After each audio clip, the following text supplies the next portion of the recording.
12. So this is Wednesday's lesson. So this is following on from the lesson on systematic desensitization.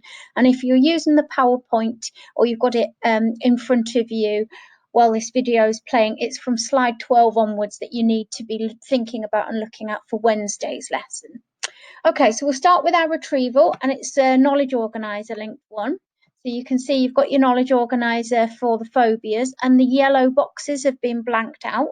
So I want you to retrieve as much knowledge about phobias on those 3 areas as you can. I haven't put it yellow, but also I've blanked out systematic desensitization, so it will be useful for you just to retrieve and recall as many details about how that treatment works based on just yesterday's lesson. So that should be still quite fresh in your mind, even though it's probably not in our long-term memory yet. Okay, so pause me and have a go at filling in your details from your knowledge organizer without looking. Hopefully you had a go at that. So we can see our characteristics. Remember, we always break down any disorder in terms of behavioural characteristics, emotional and cognitive. So how we behave, what we do, how we feel, and how we think. We're going to think today a little bit about these panic attacks and how exhausting they are for somebody who has high levels of anxiety, and how that might link into the treatments for phobias. Okay, in a sense, how exhausting anxiety is when you're having those panic attacks and your heart rate's going and you're struggling for breath. That might actually be one of the reasons why treatments work, which is quite ironic really, but we're going to have a little think about that. Remember 2 process models. So we learn the phobia in the first place, we acquire it by classical conditioning, and often it is maintained by operant conditioning. So that was what Maurer said.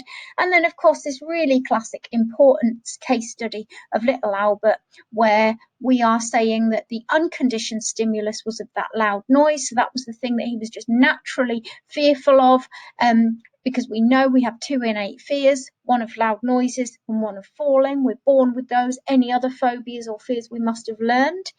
And of course, that led to the unconditioned response of little Albert being fearful, anxiety, crying. The white rat, he was fine with, so that was the neutral stimulus. But over time, when every time the white rat is presented to little Albert, it is paired, it is accompanied by the loud noise, it becomes the conditioned stimulus, and it leads to the conditioned response of him being fearful at just seeing the rat, even though the noise is no longer there. So we know that's really important, and that's going to be really important when we're thinking about flooding as a treatment and how it uses that same principle to try and cure somebody of their phobia. Systematic desensitization, then, we know the devil is in the details. So we know we want to talk about things like the anxiety hierarchy and using of relaxation, and the fact that this is a gradual systematic process. Clearly, on a knowledge organizer, I can't put in the level of detail that would be expected. And remember, we had that sort of checklist on Tuesday's lesson, and that's the bit you need to be sort of committing to memory. A knowledge organizer is not meant to be everything, is it? It's just to show you how it all pieces together. Okay, so moving on then, flooding.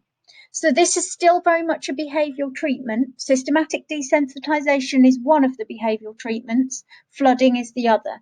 Okay, so we're still with our behavioural hat on. We've explained why someone gets a phobia and why they maintain a phobia with our behavioural hat on. And now we're looking at different ways of treating it, but still with our behavioural hat on.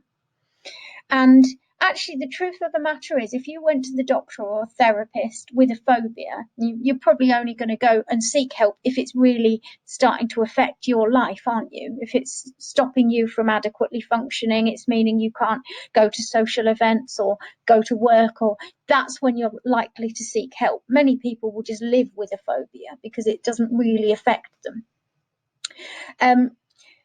But if you do go to a therapist, they're likely to give you a choice. And they would give you the choice between systematic desensitization and this treatment of flooding.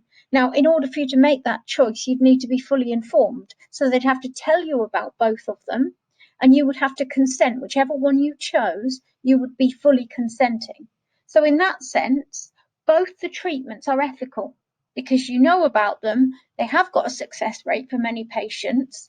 You're not being tricked into it, and you're fully consenting. But what we'll see is that flooding feels a bit worse. We can't say it's unethical, but it feels uncomfortable because it's so extreme. So you can see almost my checklist here is that flooding is considered immediate because it's one session. Usually that session lasts 2 to 3 hours. Now, that's going to feel like the longest 3 hours of your life. But you go once, it's almost a one-stop shop. You go once, and it's this sort of miracle cure. The idea is that at the end of that one session, you no longer have a phobia of whatever it is you've got the phobia of, your phobic object. You're cured. So it's immediate in that sense, but it's very extreme and it's very intense, and it causes you very high anxiety while you're in that session because you're being exposed to the thing that you're afraid of at a very high level. So if I go back to from Tuesday's lesson, my anxiety hierarchy, with systematic desensitization, we know I identify my hierarchy and I systematically, gradually, making sure I'm relaxed at each stage, whether that be through meditation, breathing, visualization techniques, or drugs. I'm relaxed at each stage and I gradually work my way up over a number of sessions. With flooding, I don't even bother wasting time developing an anxiety hierarchy. We are going right in at the top, and I'm going to be exposed to the highest level for a long period of time, 2 to 3 hours. Now that, even just thinking about that as an example, fills me with fear. So why would anybody choose flooding? I told you that, usually you go to the therapist, you explain this phobia problem, and they tell you about both treatments and you choose. Why would anybody choose flooding if it's so uncomfortable and so unpleasant? Well, because it works and it has quite a high success rate. And if you persevere, and it would take a lot of perseverance and resilience, but if you can stick that 2 to 3 hour session out, you come away with it and you have had that miracle cure that you're probably looking for. So it is used, and it's used quite commonly. So that's what it is. I'm being exposed in a very extreme, intense way to the thing that I'm afraid of. And it's just, I'm going once and getting it done. It's traumatic. I need to know about it. I need to have given my full consent, and I need to have almost sort of been prepared, know what's coming. But how does it work, or why does it work? It seems to, but why? What principle can we explain? Well, it comes back to classical conditioning. It comes back to saying we need to undo the learning that's taken place to form the phobia in the first place. So Mauer's two-process model, my first step, I formed the phobia, I acquired the phobia because of that association between something I was naturally afraid of, an unpleasant experience, and the phobic object. In little Albert's case, between the loud noise and the white rat. What I can do with flooding is I can expose the person to the phobic object, which is our conditioned stimulus. That's why I highlighted that one in yellow. That's the thing we're phobic of. I can expose them to that, but without the unconditioned stimulus, without the loud noise. And yes, it's going to cause them high anxiety because they're phobic of it.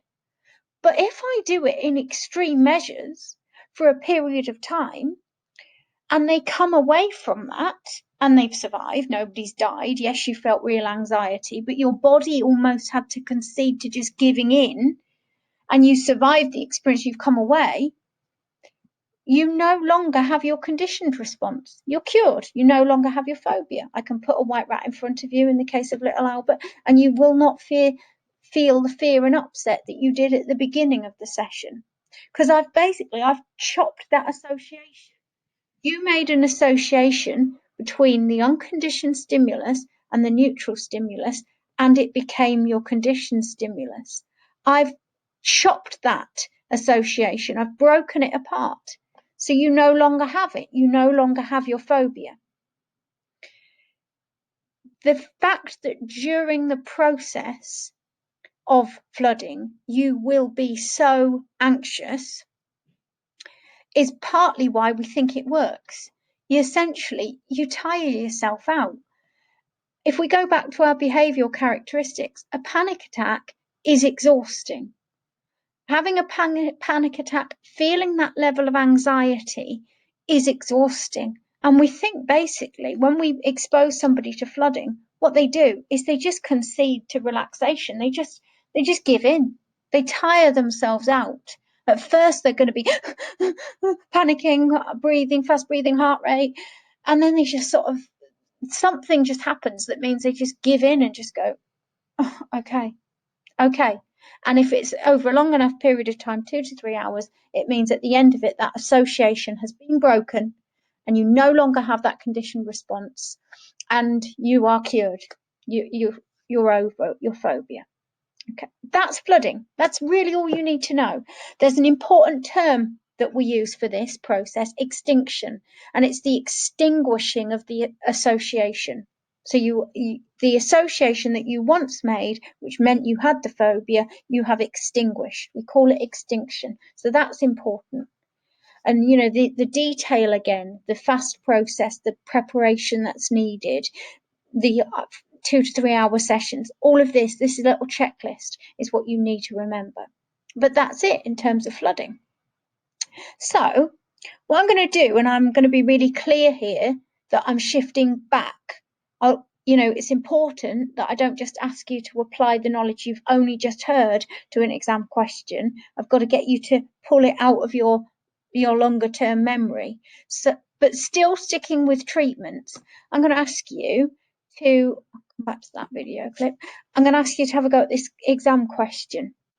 But this is for systematic desensitization. So this is thinking back to Tuesday's lesson.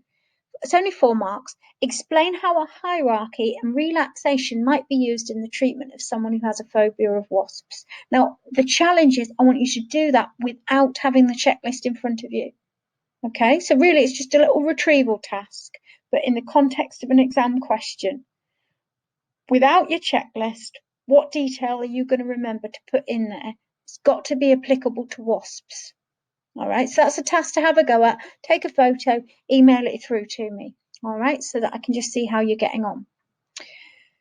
If we go back to flooding though, on your PowerPoint, you'll be able to click on the picture and it will take you to a video link. Just watch it. It's about 7 minutes. You might have seen these guys. They're on TV. They're a sort of celebrity psychologists, if you like, therapists, the Speakmans.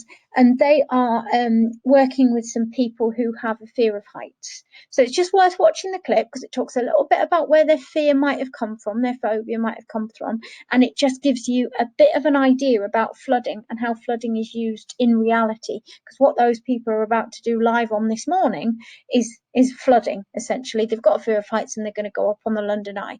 Obviously, this was all recorded before the current situation.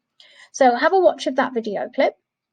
And then the final thing for today is just a piece of reading, and this is just a twist. The exam spec expects you to know about systematic desensitization and flooding. Boxes ticked. Yes, we've done that. We've got to make sure it's in your long-term memory, but we've covered it. But I always think it's interesting and important for you to read a bit wider and be aware of more modern developments. And this article here just talks you through this sort of more modern use of virtual reality for treating phobias. And it promises to be a quicker, more effective way of treating phobias, but without some of the trauma that's associated with flooding, because you're doing it in virtual reality. And it means it's a bit more accessible as well. So that's an interesting article. It's only a short article, just to have a little read of, make some notes maybe, or print it out.